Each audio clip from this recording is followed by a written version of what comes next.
Thank you, Madam Chairwoman. And this maybe was answered at some point, but in terms of the trend line, just on food recall incidents, are we on a level path, decrease, increased level of incidents? For FDA, it's been probably relatively level.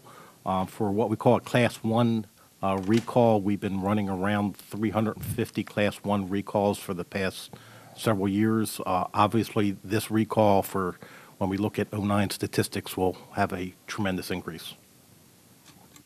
On the meat and poultry side, they're really leveled off the last couple of years. Our high water mark, which is really a low water mark, was back in 2002. We had about 120 recalls. There were some major E. coli-related recalls, Listeria-related recalls that year. And through working with plants, having them understand what happens when we take a test, that they have the opportunity to hold the product when we do that, so there's not a recall. The numbers now have been flat for the last couple of years, in the mid-50s, 55 or so every year. Okay, very good. Dr. Peterson, you mentioned with the meat and meat processing facilities, I mean, the FSIS, have they taken steps to update the requirements for, the meat processing facilities, specific hazards analysis, security control point plans?